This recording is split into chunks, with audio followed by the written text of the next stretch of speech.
avec C'est notre moment. Dites oui aux actualités dans votre journal TV. Transformez votre intérieur avec Zinda. Zinda, mon rêve se réalise enfin.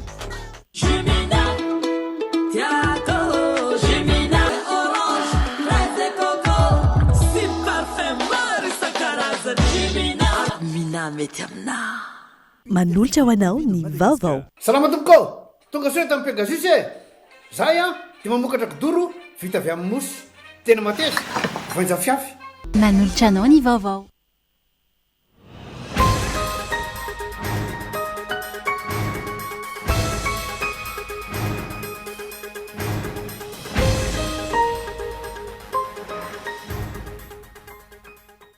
Namoaka ora voatokana ahafahan'ny sarety tarity tanana sy ny kalesa mandeha eny amin'ny arabe eto Andrenivohitra, ny commune Antananarivo. Tokony andraisana fepetra ihany koa ireo fiara, na moto sy ny mpivarotra mijanona eny amin'ny sisin'ny arabe.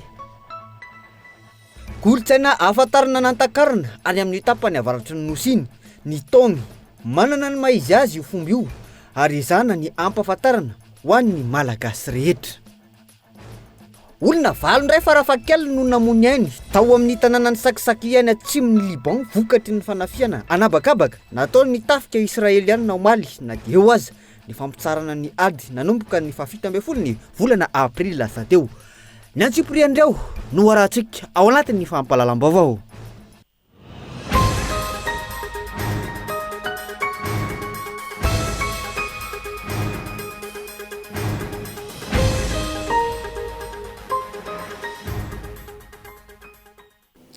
Manatitra ny arahaba tompo lasy sy tompo vavy manaraka ny fampahalalam-baovao ny Kolo TV amin'ny ity alina ity. Asainay ampanajany anao anaraka ny fampahalalam-baovao hatramin'ny afarany. Anomboantsika ny fampahalalam-baovao ny eto amin'ny tanàna Antananarivo. Namoaka ora voatokana ahafahan'ny sarety tarity tanana sy ny kalesa mandeha eny amin'ny arabe eto Andrenivohitra ny commune Antananarivo Renivohitra amin'izao fotoana izao. Tokony andraisana fepetra ihany koa ireo fiara na ny moto sy ny mpivarotra mijanona eny amin'ny sisin'ny arabe. Hoy ny fanehoan-kevitry ny mpampianatra ny momba ny fifambozana hampienana ny fitohanana sy ny fiarovana ny ain'ireo mpampiasa lalana rehetra. Andeho arahantsika ny Antsipriandreo vaovao mahakasika izay ety ny Eloa Gabin. Tsy voaja ny faritra tsy azo ijanonana eny amin'ny sisin'ny arabe amin'ny toerana maro eto Andrenivohitra. Feno fiara sy moto ary mpivarotra avokoa ny sisin-dalana. Eny hatramin'ny lalana tokony mbola hifamoivoizana mihitsy. Tsy ara-dalàna izy ireny ary isan'ny antony iray miteraka ny fitohanana sy ny lozan'ny fifamoivoizana, hoy ny mpampianatra momba ny lalàna mifehy ny fifamoivoizana. Ny stationnement mpivarotra lehibe rehetrarehetra voaja daholo tsy azo ijanonana eny, fa ny stationnement public tsy voaja ohatrany hoe ny anaty village rehetrarehetra sy ny torona eny dia lasa parking na taxi moto sy ohatr'izany daholo. Nefa ny amin'ny lalàna fifamoivoizana tsy azo ijanonana ny 10 metatra mialohan'ny fiolahana n'importe quel village zany na intersection dia tsy azo ijanonana ny 10 metatra ao alosiny ao aorianany amin'ny akabeany na eny amin'ny arian'ny bus azany.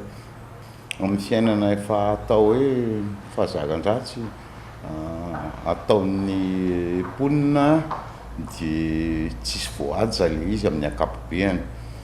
Tokony andray fepetra sy hoentitra amin'ny fandrindrana ny tompony andraikitra voakasika izany hoy ny fanehoan-kevitra. Ankoatr'izay, mila ampahafantarina ny rehetra ihany koa ny lalàna momba ny fifamoivoizana na ho an'ny mpivarotra, mpandeha tongotra, mpitondra sarety sy ny sisa. Na ny sarety mijanona eny amoron-dalana tsy azo atao zany, na ny fitaingenan'ny fiara eny ambony trottoir tsy azo atao zany. Marina mafimafy manahirana mampiatra ny lalàna fifamoivoizana amin'ny akapobeany kanefa ny tompony andraikitra sy manam-pahefana zany tompony andraikitra amin'izany tsy tokony hikoso-maso satria tsy tsahatra hitombo ny mponina ary noho ny fahasahiranana tsy tsahatra hitombo ny mpivarotra dia tokony andraisana fepetra maharitra zany ary tokony ampiatra fandaminana farany aingana. Eo ny fijanonana manamorona ny arabe izay fa isan'ny miteraka ny fitohanana ihany koa ny fivezivezen'ny ireny sarety tarihit-tanana sy kalesa ireny eny ampovoana arabe. Antony namoahany commune Antananarivo Renivohitra tamin'ny herinandro teo ny ora voatokana ahafahany izy ireny mandeha Volaza tamin'izany fa alohany amin'ny fitora sy eo anelanelany amin'ny 10 ka hatramin'ny 12 roan'ny maraina, eo anelanelany 2 ora ka hatramin'ny 4 ora tolakandro kosa ho an'ny atoandro, ary any aorininy amin'ny 9 ora hariva kosa ho an'ny tapany hariva. Nampatsiahy ny commune tamin'izany fa ny fandehanan'ireo sarety sy kalesa amin'ny arabe ivelan'ireo fotoana voalaza ireo dia mahavoasazy. Natao zany hiantohana ny filaminana ny fifamoivoizana sy ny hiarovana ny hainy mpampiasa lalana rehetra raha ny fanazavana hatrany. Eo ny fandaminana fa ny andrasan'ny mpampiasa lalana ihany koa ny fampiarana ny lalana mandritra ny fotoana rehetra fa tsy vonjy davanandro ihany. Maro ireo fepetra no raisina teto amin'ity tanàna n'Antananarivo ity, fa herinandro na tapabolana ihany no nisy fanaramaso sy fampiarana izany, ary miverina indray ny gaboraraka avy eo. Eo ihany koa ny mpampiatra lalàna izay tsy mahavita mijoro hatramin'ny farany. Vao misy ny fampiakarana feo sy ny fitokonana, mihemotra ireo tokony hampiatra ny lalàna ka mahatonga ny gaboraraka manjaka hatrany eto Antananarivo renivohitra. Raha raisina ny fepetra sy ny lalàna, tokony efa voadinika miloha ny mety ho fiantraikana, ny vokatsoa, ny vokadratsina, ka rehefa irosona tokony tohizana hatramin'ny farany ary mandritra ny fotoana rehetra raha tiana ny isiany lamina eto andrenivohitra.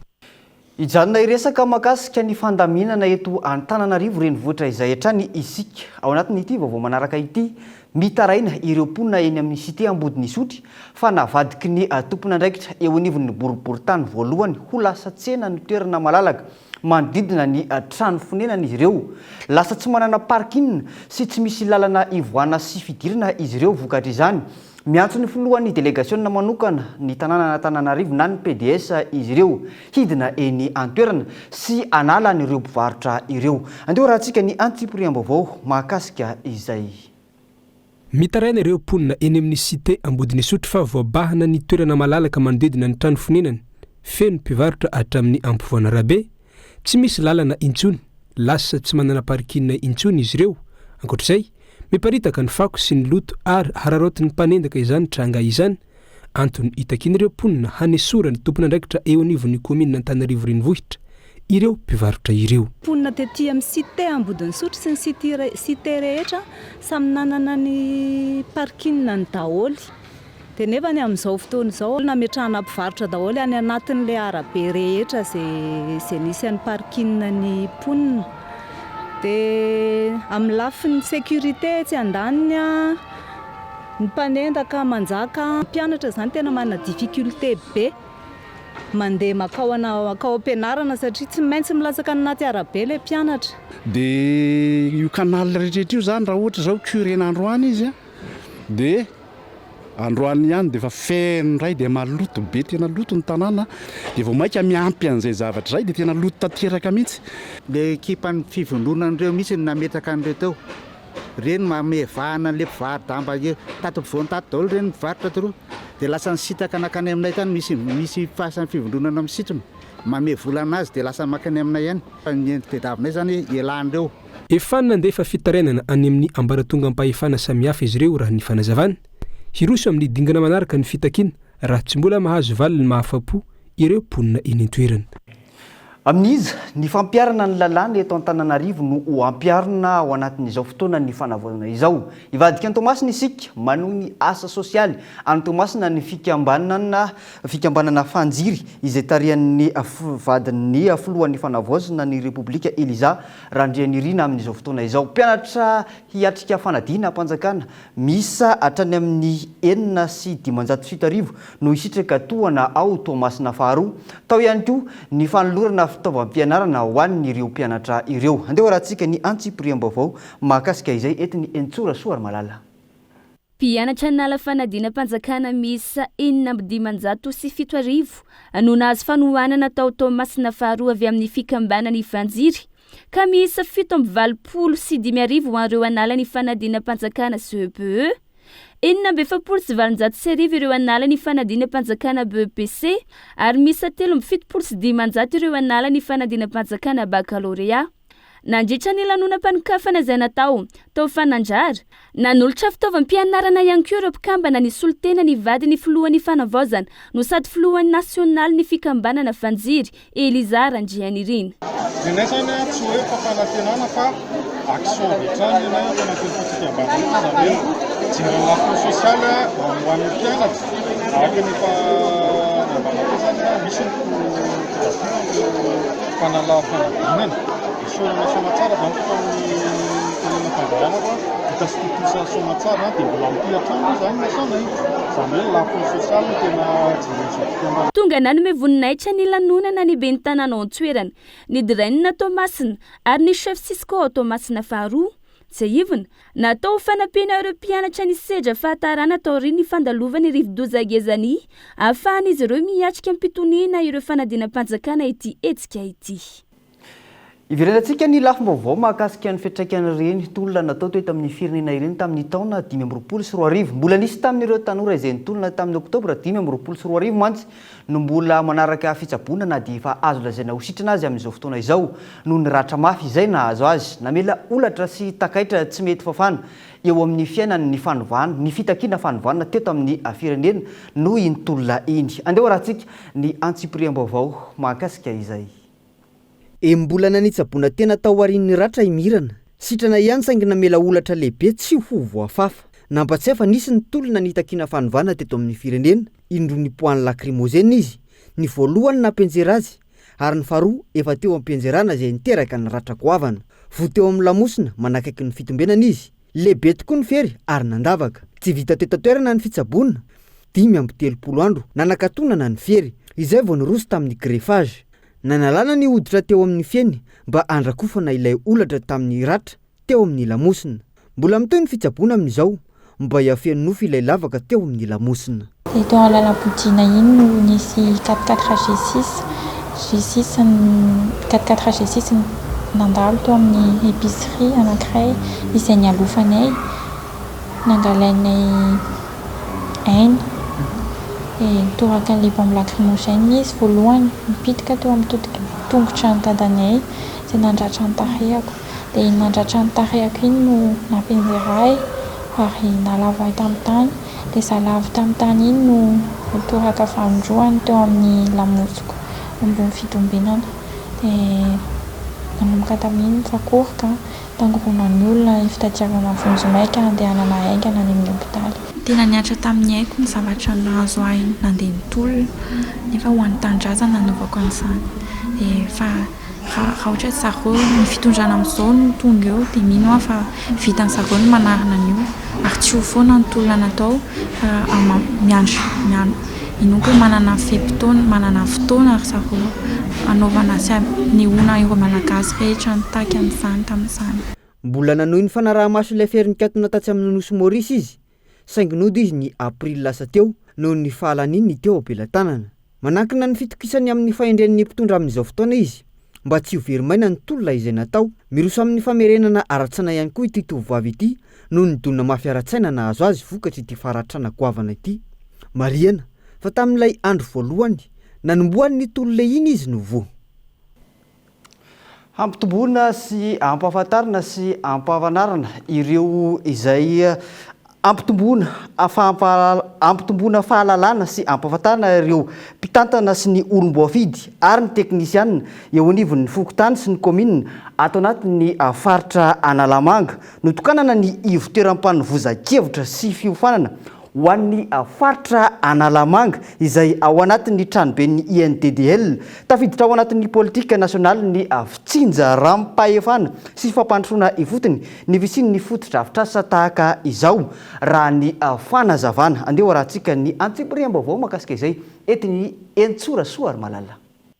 Notokanana ny ivotoeram-panovozankevitra sy fiofanana ho an'ny faritra Analamanga izay ao anatin'ny tranoben'ny INDDL na ny ivotoeram-pirenena anamafisana ny fahaiza-manao ny vondrom-bahoaka itsinjaram-pahefana eny Ankadie Voalasora. Afaka manamafy sy mampitombo ny fahalalana eo amin'ity ivotoerana ity avokoa na ny mpitantana sy ny olom-boafidy ary ny teknisianina eny amin'ireo fokontany sy komina ato anatin'ny faritra Analamanga. Tafiditra ao anatin'ny politika nasionaly ny fitsinjaram-pahefana sy fampandrosoana ifotony ny fisian'ny fotodrafitrasa raha ny fanazavana. Fanomezana ny fahaiza-manao rehetra ho an'ireo vondrom-bahoaka ireo dia izy no mandrindra ny servisy-mpanjakana rehetra mba hitondra ny anjara-birikiny amin'izay tetikasa fampandrosoana rehetra eritreretin'ny komuna sy ny région atao zany. Izy io dia niarahana no enti-manana tamin'izany moa zany dia fiara-miasa tamin'ny PNUD toerana fanovozan-kevitra ity zany no no atao hoe tetezana mampitoy ny fanjakana foibe sy ny vahoaka ny fotony amin'ny alalan'ny vondrom-bahoaka paritra ny Jarahampahefana. Tsy nisy hatramin'izay ny fitoerana fanovozam-pahalalana ho an'ireo ben'ny tanàna tahaka izao. Any ka tsy manana fahalalana hoentina ampandrosoana ilay commune izay tanitaniny ilay ben'ny tanàna hoy ny ben'ny tanàna na lasora. Tia no antsoina hoe école du maire satria raha ny tena marina tsy misy mihitsy ny ifitoerana fanovozam-pahalalana ho an'ny ben'ny tanàna. Raha mirotsaka izy dia mirotsaka fotsiny hoe baikony etaeta fampandrosoana eo amin'ilay commune misy anazy fa ny fahalalana hoentina ampandrosoana ilay commune satria misy cadre juridique, misy ny fahalalana PDP tokony ho azony maire zany ny fitantanam-bola ampanjakana, ny resaka fanajariana ny tany, resaka fananatany, resaka zavatra maro be zany mety hoe mifandraika amin'ny asa izay ataon'ny ben'ny tanàna. Nanomboana ny fampiasana ny toerana ny fampiofanana momba ny konty ara-pitantanana ho an'ireo mpitantana konty eny anivon'ireo commune. Lafim-baovao mahakasika ny fampiroboroboana ny fizahan-tany kosa mandalo ao Mahajanga Julien Lepers izay nitsidika ireo toeram-pizahan-tany manan-tantara ao amin'ny faritra Boe. Ny tanjon'ny fitsidiana moa ny fanazavana antony isariana ireo mpizahan-tany hoy ny tompona raiky dia ho anivony ofisy paritra misahana ny fizahan-tany ao Boeny mba hitina ampiroboroboana izay tontolon'ny fizahan-tany izay. Andeha rahantsika ny antsipiriam-baovao mahakasika izay. Singa ahafahana misintona mpizahan-tany ny fampafantarana ny zava-misy mety mahaliana amin'ny toerana iray izay tsy ambaka ny hafa raha ny faritra Boeny amin'ny fananana toeram-pitsangatsanganana azo anavona fitsidiam-pikarohana maro samihafa na ety an-tanety na anaty ranomasina. Antony nahatonga ny ofisy paritry ny fizahan-tany aty amin'ny faritra Boeny ny safidy an'i Julien Lepers izay efa tonga eto Mahajanga mba ho lalam-pamantarana ny faritra Boeny amin'ireo mpizahan-tany maneran'izao tontolo izao aorian'ny fitondrana azy mitsidika ireo toerana mahaliana misy aty an-toerana. Ijery sy hitsidika ny Mahajanga sy toerana touristika mahafinaritra izay fitsidian'ny mpizahan-tany eto amintsika dia anaovantsika promotion zany hoe ampahafantarana ny Mahajanga bebe kokoa amin'ny monde ny francophonie zany hoe amin'ny mpizahan-tany avy any ivelany mba ahafahantsika miroborobo amin'izay sehatra ny fizahan-tany izay. Nataony safidy no izy be mpanaraka ao amin'ny tambazotra tserasera sy amin'ny maha matianina azy eo amin'ny sehitry ny fampafantarana ny kolotsaina sy ny areo-mbakoka maneran-tany. Izay ato amin'ny teleparitry ny fizahan-tany sy ny astanana dia vonona manakariva amin'ny fiaraha-miasa miaraka amin'ny ofisy paritry fizahan-tany amin'ny resaka fampandrosoana sy ny famboroboro ny fizahan-tany eto Mahajanga. Ary rehefa tonga Julien Mahajanga zao dia mino zahay atao amin'ny direction fa hitondra fampandrosoana bebe kokoa ary fampahafantarana bebe kokoa any Mahajanga na eto a Madagasikara na eran'izao tontolo izao satria Julien dia maro mpanaraka azy na amin'ny Facebook na Instagram zany amin'ny communication zay ataony resaka ary mino fa ampandeha ary ampalaza Mahajanga fa tonga avy eto zao ary tonga mpizahan-tany maro eto Mahajanga koa. Ankoatra ny fitsidiana ny toeram-pizahan-tany eto Boeny, tafiditra ao anatin'ny fandaharam-potoana napetraka ny ofisy paritry ny fizahan-tany Boeny ny fifampikasohana mivantana amin'ny Julien Lepers amin'ny alalan'ny quiz sy diabeny firaisan-kina ao anatin'ny fandaharam-potoan'izy ireo. Dia izy io moa noho ny hoe Julien Lepers olona fantatsika izy maro amintsika no nafantatra sy nanaraka ny émissiony dia aneritreretina koa mba ahita anazy zany atsika eto Mahajanga dia misy programme iarahantsika aminazy. Programme iarahantsika aminazy voalohany zao amin'ny latsinainy amin'ny 3 zany hoe lundi à 15h ary amin'ny Alliance Française manao quiz atsika zany hoe ohatran'ny question pour un champion reny le izy amin'ny Alliance Française amin'ny lundi à 15h dia amin'ny larobia mercredi à partir de 9h à 9h30 zany hoe amin'ny 7 maraina manomboka eo amin'ny avion devant Notre-Dame eo manao tour de ville atsika miaraka amin'ny Julien Lepers. Tao anatin'ny hafanana sy hafaliana tanteraka noho ny tsenan'ny mponiny teto Mahajanga ny fahatongavan'i Julien Lepers sy ny mpiaradia aminy dia ilay fantadaza amin'ny fikarakarana festival des baleines tanterahana isan-taona ao Sainte-Marie.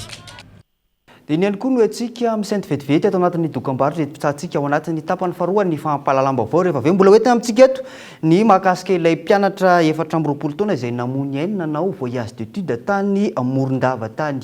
Manasanao tsy saraka amin'ny vaovao ny Cool TV.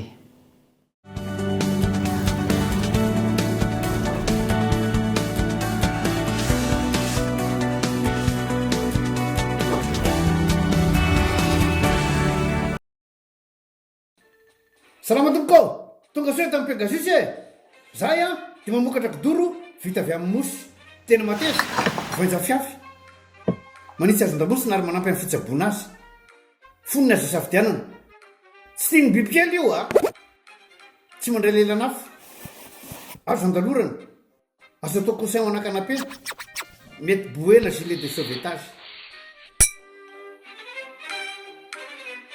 ary mbola misy tapis masolotsi amin'ny loko isan-karazany tsy mifidy toerana n'aiza n'aiza matatsy soka mora diovina sady tsy matahotra rano nefa malefaka Pegasus koa dia mbola manana canapé sady fandriana ary isolant thermique ilay mampangatsiatsika ny atotrano amin'ny andro mafana sy mihazona ny hafanana amin'ny andro mangatsiaka dia tonga varaliana fa misy refzetiny Tiago Jimina mangala etaetanaka manala etaeta itanao mpivatraretraretra meilleure qualité mitondra vitamine C Jimina ny goût-tegna naturel tsy pirate fa tegna réel café orange fraise et coco sy parfum maro isan-karazany Jimina avy roche amle tegna torche Mina mety amina. Ça y est, on l'a fait. Avec Yass et moi, t'as enfin tous tes kiffs sur une super app. La seule appli de Mada qui t'ouvre au monde du digital. Profite à fond de Netflix, tes musiques, tes jeux mobiles, Zeti, Quizzacaf, tes sites d'achat et bien plus. Depuis ton smartphone, ta super app Yass et moi t'attend. Télécharge-la vite sur App Store ou Play Store. Yes.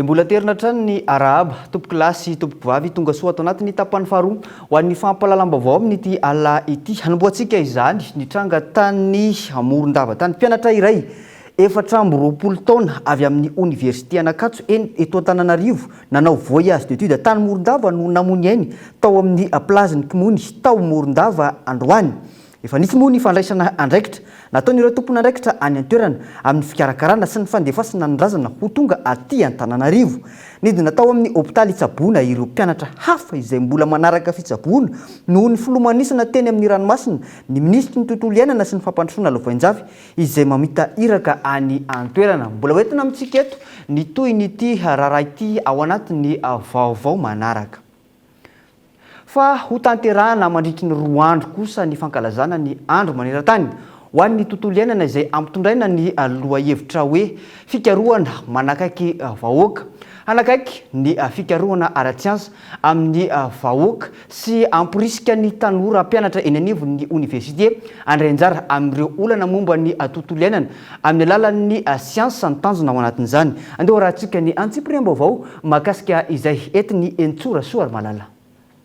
Ao anatin'ny fankalazana ny andro maneran-tany ho an'ny tontolo iainana isy ny hetsika izay andraisan'ireo mpianatry ny université anjara nampitondraina ny lohahevitra hoe fikarohana manakaiky vahoaka ny fahadimy sy ny fahaenina ny volana jona ho avy izao hetsika izay mpanakaiky ny fikarohana ara-tsiansa amin'ny vahoaka sy ampirisihana ny tanora mpianatry ny amin'ny université andray anjara amin'ireo olana momba ny tontolo iainana amin'ny alalan'ny siansa ny fanatanjahantena ary ny kolotsaina raha ny fanazavana miompana amin'ny kolotsaina sy ny tontolo iainana miompana amin'ny tontolo iainana sy ny fanatanjahantena ary anao ilay atao hoe vulgarisation environnementale mametraka foana ny fiarahamonina hoe mba inona ny zavatra ataony reto mpikaroka sy mpianatra reto any dia izay indrindra le anaovana an'ity hoe hidiny eto Analakely ampafantatra ny zava-bitany ny mpianatra reo tanora sy teny anarana fikambanana zany fa teotsika hoe mpianatra mpisehatra na amin'ny université miankina na tsy miankina ary indrindra ihany koa eo ny mpampianatra izay andray anjara amin'izany rehetrarehetra zany ampafantatra ny vahoaka satria ilayntsika amin'ny fiainantsika anie ilay voka-pikarohana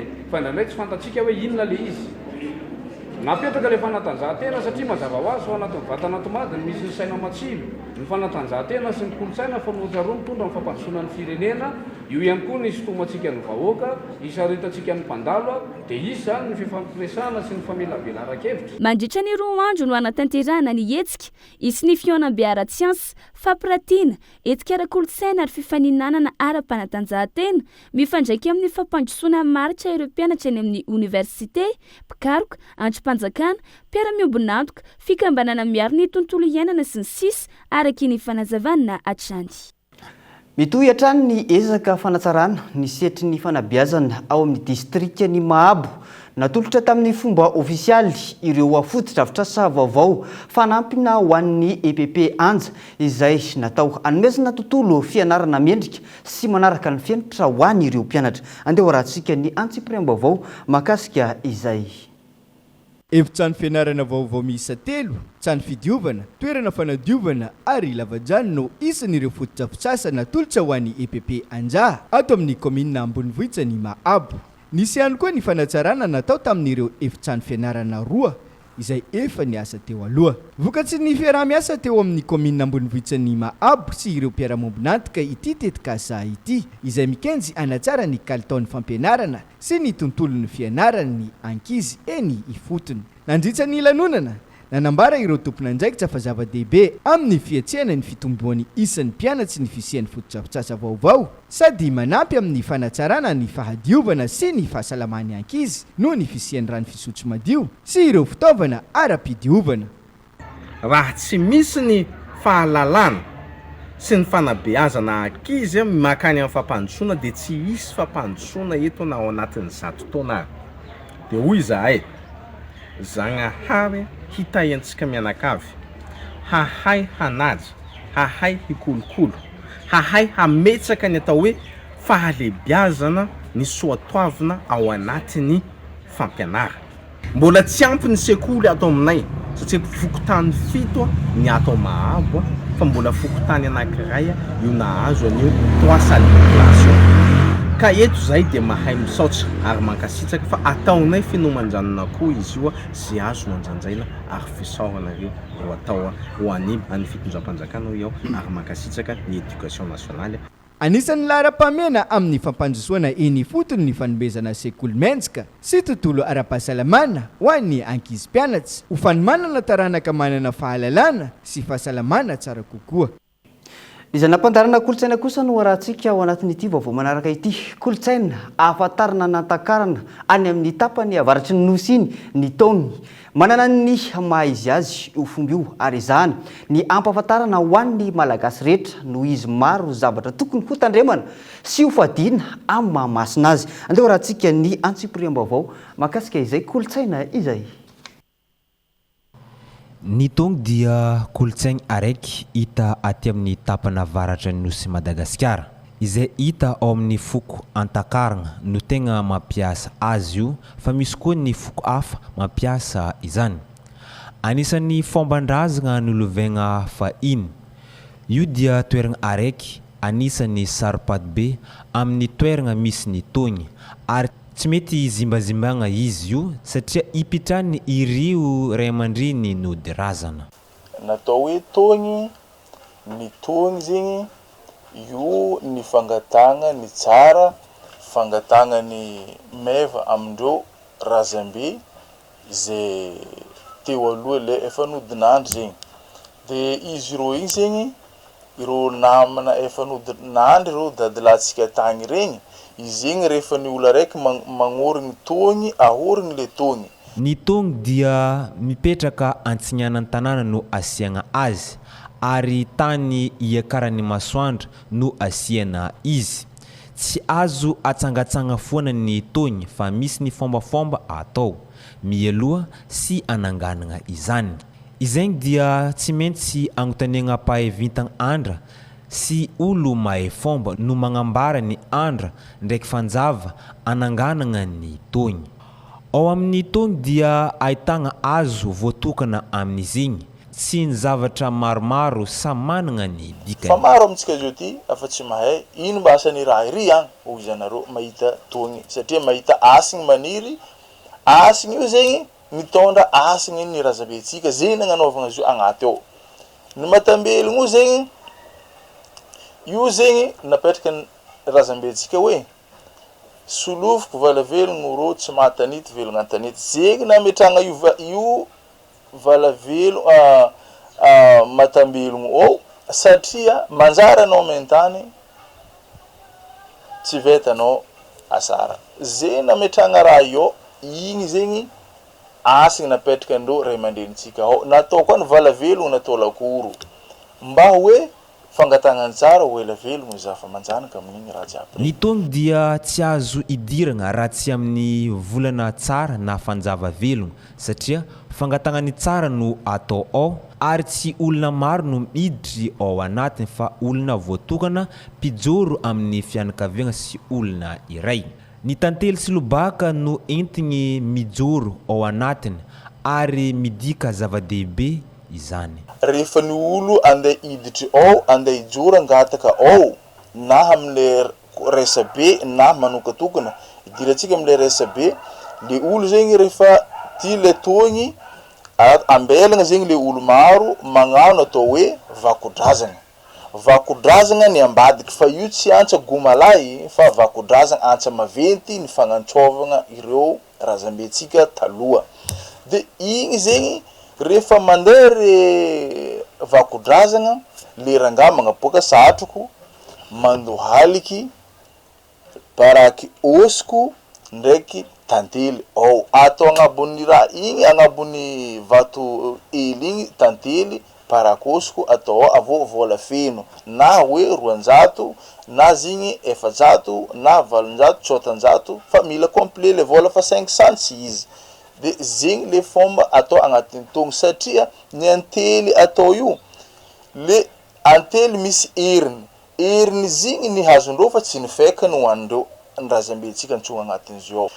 Parakosiko tsy nifekany hoandreo aminazy io fa le tsirony le heriny igny zegny nindreo satria izy ro regny efa miaigna amin'ny zavatra tsy hitatsika maso igny le fofony regny igny nindreo agnatin'ny togno zegny nantsovagna agnaty ao kofa mandeha ao magnidigny antely magnidigny parakosiko agnatin'ny raha regny.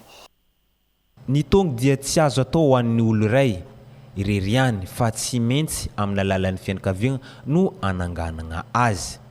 Raha tsy izany dia miteraka ny zavatra hafa izany ary tsy mitovy ny togny sy ireo toeragna masy na azo masigny iregny satria ny togno dia natokana manokana ho an'ny fianakaviagna iray zay angatagna ny tsara. Saropady ny togny eo amin'ny foko antakaragna satria toeragna natokana ho an'ny fagnahy ny razambe izany. Ankehitriny dia manomboko tsy hita loatra ity kolontsaigny ity noho ny fivoaragna sy fahasamihafagna maro eto amintsika izany. Kanefa araka tantaran'ireo mpahay fomba dia nilaza fa anisany nagnampy ireo olobe taloha ny fanagnana ty togno ty satria fangatagna tsara sy fagnomezagna lanja ho an'ny ray aman-dreny izany. Dia iny ihany koa ary tompoko lahy sy tompoko vavy no antsika manakatona ny fampahalalam-baovao amin'ny alina ity isarona sy ankasitrahany ianao nanaraka izany hatramin'ny farany. Mametraka ny veloma mandrapitafa ary ho amin'ny manaraka indray veloma tompoko.